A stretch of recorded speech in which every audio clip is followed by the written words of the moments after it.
right in. We want to answer questions. Friends, wherever you're watching in the world today, go ahead and leave a note there in chat.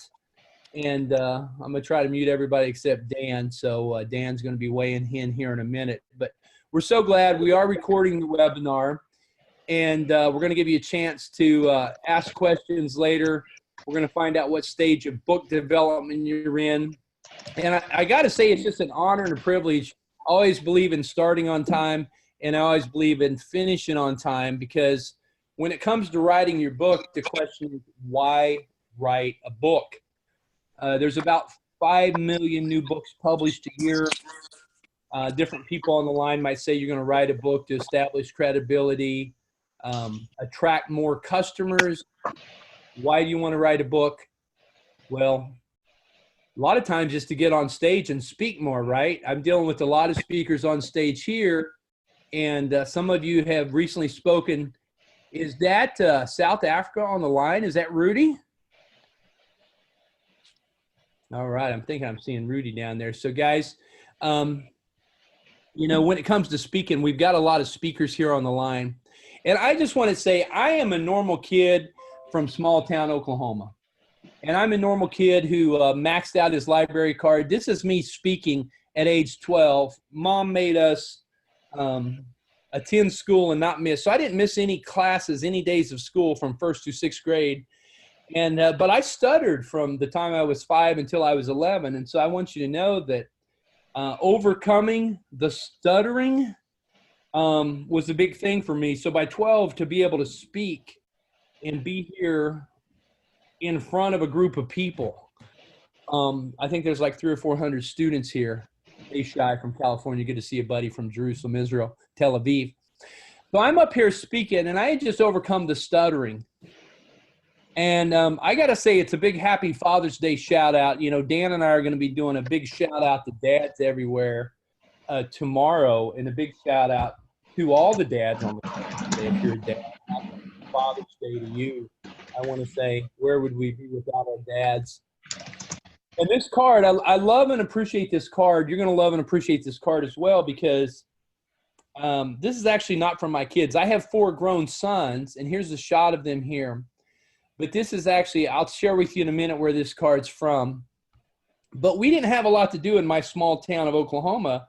We basically had 2 channels that were black and white that signed off every night at 10:30 after the news.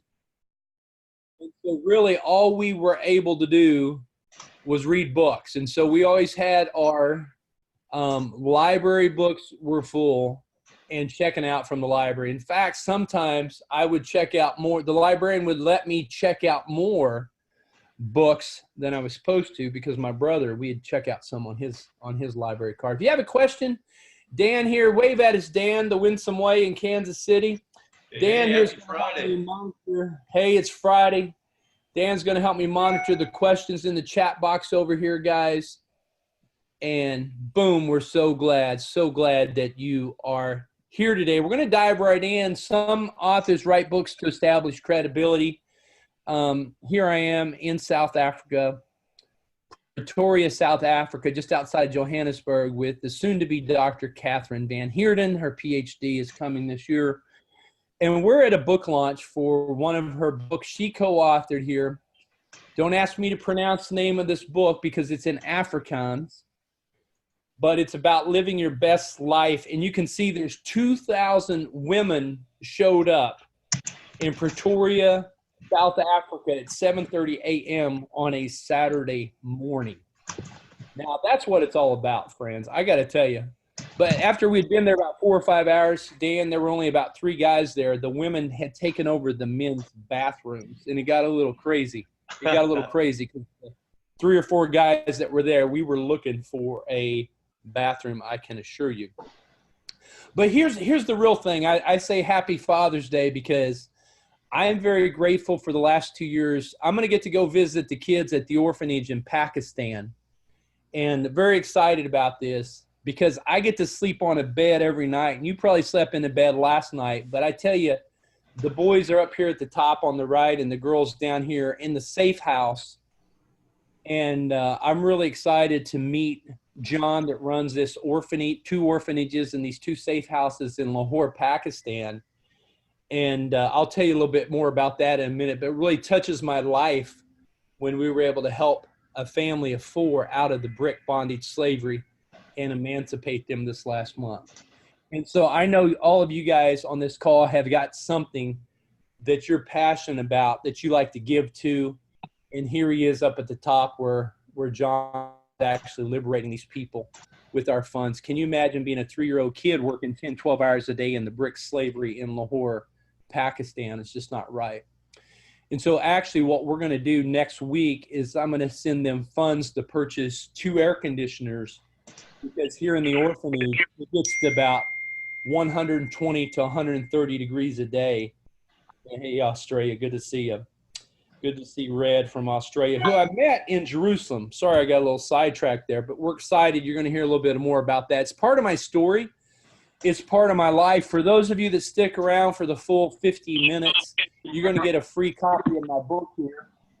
80-page book that's helped a couple hundred people go bestseller status. And I'm going to put that into your hands for those of you that stick around till the end.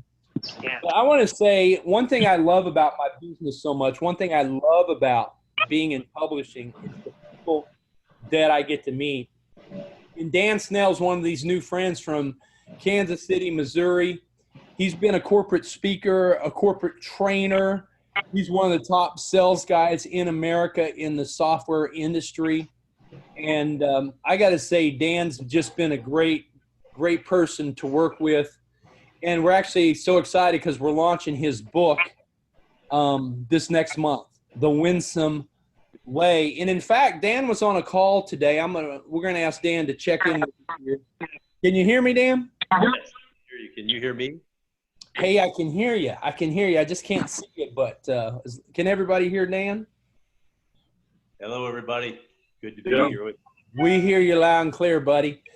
Dan is in Kansas City. He's a brand new pawpaw, and you can see here's a picture of him this week.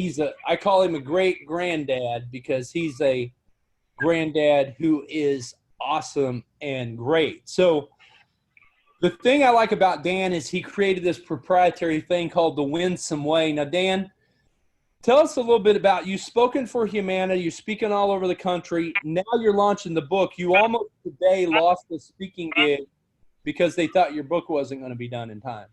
Yeah, the importance of just getting it done, which is part of what this webinar is all about. And yeah, it's a company I used to work for, a great company out of the East Coast. And I'm so thankful for you, Michael, because having that hard copy book, having that ability to deliver and say, here's a sample of it, is a difference maker. And the concept of the Winsome Way is unique. It's a little bit different. It's just a positive message, encouraging message. But right now in our country, from the White House to the outhouse, everything seems to be negative and critical. So the message is one of positivity, but you got to have that book. So that's why I'm so thankful for you, Michael. Well, Dan, I want to say this before we go any farther. I've got a couple of clients who were out speaking, and they were asked to go speak at a bigger conference like 3 months, 4 months from now. And they said, do you have a book? And it's like, let me get your email address and I will mail you a copy of my book. You actually got your book written. It's actually launching here in about 7 to 10 days. You've got some great content here. What would you say to authors and speakers that are on the call today? What advice would you give them? I would say take the steps, listen to Michael, get it done, and then be able to get it out there in a format, in an ebook format, so that you can deliver on the message. I was speaking before it was done, but it's powerful to have it done. It makes a huge difference. We're going to hear from some people today who the book has opened up a whole new avenue for them to speak on stages, to do media. So we're glad you joined us. You can leave a question for Dan right there in the chat box. And Dan, you and I have got some stories we're going to be sharing. And I want you just to dive right in. Tell us a little bit about, you called me one day. I travel a lot. And I was actually driving a friend's car on the freeway. And you called me one day you had drank 3 or 4 Red Bulls. And you don't need any help with the Java and the Red Bulls, but if you ever meet Dan, and he's had a couple Red Bulls, I tell you what, he's a powerful individual. And you were excited about your story, but how much more are you excited now that you've got a grandbaby? And we're going to be in your studio on Monday, Winsome Way 1 in Kansas City, shooting some videos. Do you want to share a little bit about that?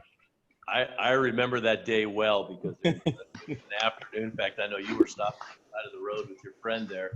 And I had been researching and looking for publishers. There's a lot of different options out there. And your style, your format, everything about you, and the fact that you were from Oklahoma and I traveled in Oklahoma really got me excited. And I will tell your listeners that I will.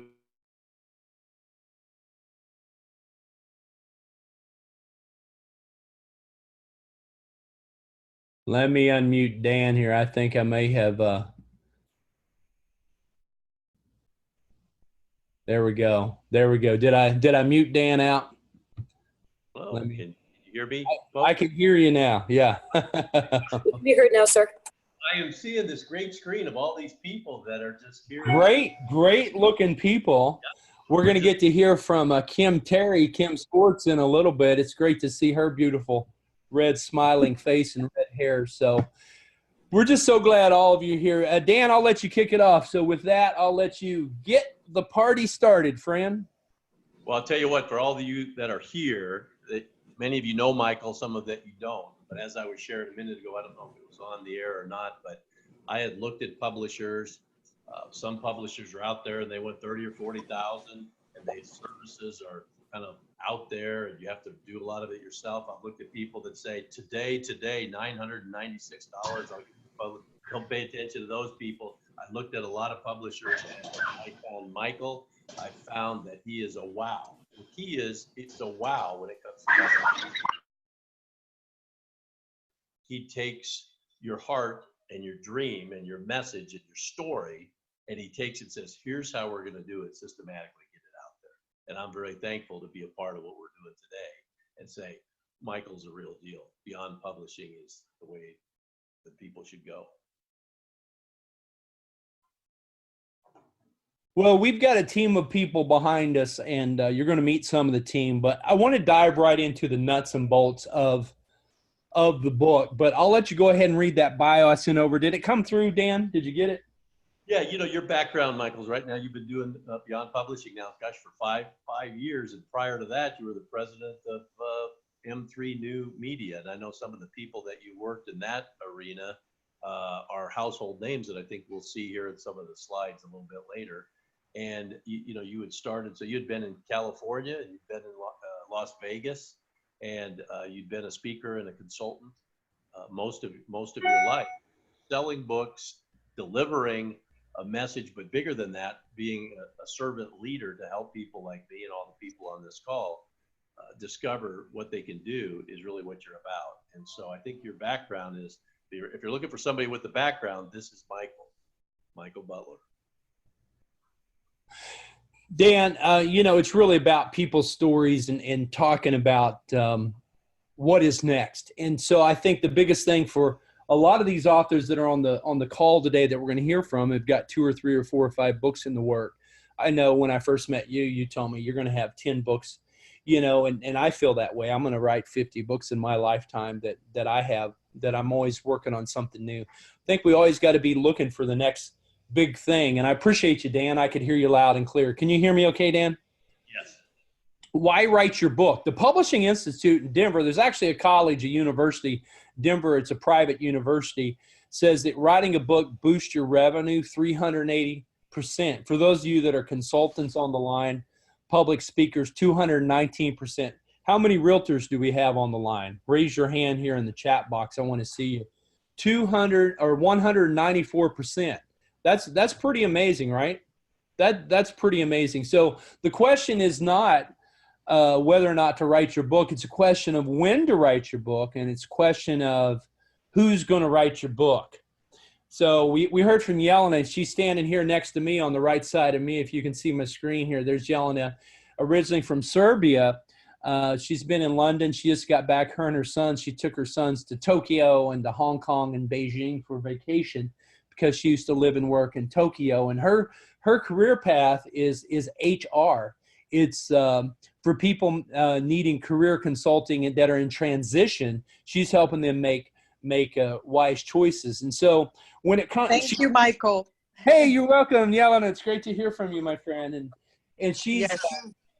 She's got a great product, a great program, but the thing that's really making her stand out, and we've talked about this, her forthcoming books, because there's several. There will be a book she does on the employee side, and there will be a book she does on the HR side for corporate, because a lot of you work and live in that space of corporate. She's gone entrepreneurial, so she's helping people on that entrepreneurial side that are in transition.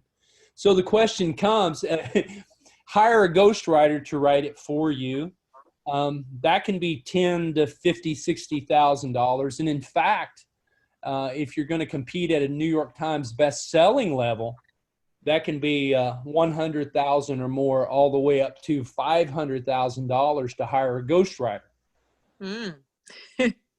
So write me a check for that, and we'll get back to you really quick. So, not everybody's there, so you can write it yourself.